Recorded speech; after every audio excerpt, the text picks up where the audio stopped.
Hello, mabuhay! Welcome to Aprons and Pot's Kitchen. Ang dish po natin ngayon ay isang masarap na vegetable quesadilla. Ang kailangan lang po natin ay isang mainit na skillet or frying pan. Meron po ako ditong, meron po tayong cast iron, mas maganda po. Mainit po, ilagay po yung tortilla. Tapos lagyan po natin ng mozzarella cheese.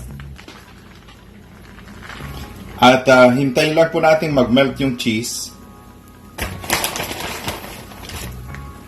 Tapos ilalagay po natin ang ating vegetables. So hintayin lang po natin mag-melt na kaunti ang cheese at ilagay po natin ang ating vegetables. Okay, ngayong melted na po ang ating cheese, ilagay na po natin ang vegetables. Ito po ay bell pepper, tomato, at spring onion.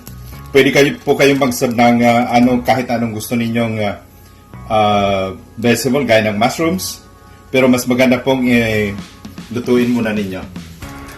Ngayon po ay pwede na nating tanggalin. Baliktarin ay itiklop lang po natin.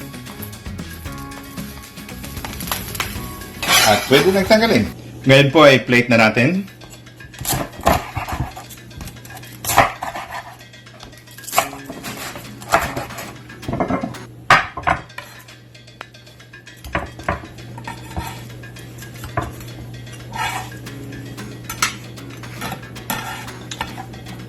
Ayan po, kung titingnan ninyo, melted po ang cheese. At fresh po ang ating gulay, kaya very crunchy. So ito po ang ating vegetable quesadillas. At pwede po ninyo itong parisa ng salsa o pico de gallo or sour cream.